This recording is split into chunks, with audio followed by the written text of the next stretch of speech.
बुंदी काढता काढता स्प्राईटची मजा. सिद्धूने मुलांची लय भारी सोय ठेवली बर का. रामकृष्ण मित्रांनो, मी मंगेश सपका. सकाळी शेतात गेलो आणि ज्वारी जमा करून टाकली. आबाळ खूप दाटून आलेलं होतं. पावसाचा अंदाज होता म्हणून म्हटलं चला आधी ज्वारी जमा करून टाकूया. मग काय 1000च्या स्पीडने पटापट ज्वारी जमा करून गोण्या भरल्या. छपरामध्ये नेऊन एका ठिकाणी नीट ठेवून दिल्या. गाड्या पण खूप घाण झाल्या होत्या. मोटर चालू होती तर म्हटलं चला गाड्या पण धुवून काढूया. गाड्या एकदम मस्तपणे स्वच्छ केल्या. पत्र पण खूप घाण झाले होते. मोटर चालू होती तर तेही स्वच्छ केले. एका बाजूला दादा पाणी मारत होता आणि दुसऱ्या बाजूला मीही निघालो होतो. इतक्यात सिद्धूचा फोन आला. आपल्याला बुंदी काढायची आहे, पटकन या मामा. मग काय डायरेक्ट पारावर पोहोचलो. तिथे आलो तर सगळेजण आधीच जमलेले होते. एका बाजूला बुंदीचं पीठ भिजवणं चालू होतं तर दुसऱ्या बाजूला रमेश भाऊ गरमागरम चहा घेऊन आले होते. पण शालिक बघा,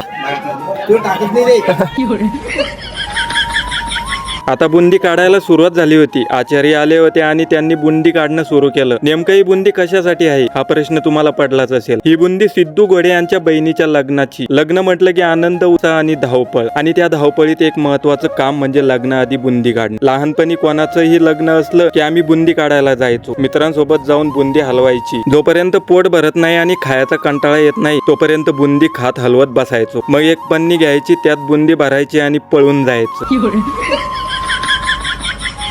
लहानपण भारीच असतं. कशाचं टेन्शन नाही. शाळा, अभ्यास आणि खेळणं, बस एवढं. म्हणून लहान मुलांना त्यांचं खेळायचं वय आहे ते त्यांना मोकळेपणाने खेळू द्या. आज मुलांसोबत मीही बुंदी हलवण्याचा आनंद घेतला आणि जुन्या आठवणी पुन्हा जाग्या झाल्या. सिद्धूचे मित्रमंडळ तर लय भारी बुंदी हलवत होती. बुंदी हलवणं म्हणजे ती मोकळी करणं, कारण त्यालातून काढल्यानंतर ती पाकात टाकली जाते आणि मग ती घट्ट होती. ती घट्ट राहू नये म्हणून पत्रावर टाकून हलवून मोकळी केली जाते. मी सिद्धूला म्हटलं वरून खूप ऊन लागतंय, मुलं गरम झाली आहेत, त्यांना काहीतरी स्प्राईट घेऊन ये. सिद्धूने लगेच 2 स्प्राईटच्या बाटल्या आणल्या. सगळ्या मित्रमंडळाला वाटून दिल्या. एका बाजूला बुंदी खाणं चालूच होतं तर दुसऱ्या बाजूला संजू खूप छान बुंदी हलवत होता. अण्णा आले की मुलांची मजा घेतच असतात बर का.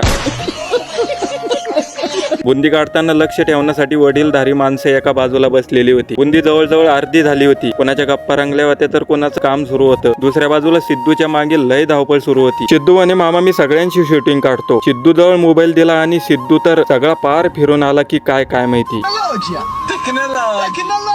आता ये म्हणे मंगेश भाऊ आम्हालाही व्हिडिओ मध्ये घ्या. मग काय यांनाही व्हिडिओ मध्ये घेतलं. ज्या ठिकाणी भजी खायला बसलो होतो तिथे सगळ्यांनी सेल्फी काढली आणि मग आमच्या टायगरची एंट्री झाली बर का, खास भजी खाण्यासाठी.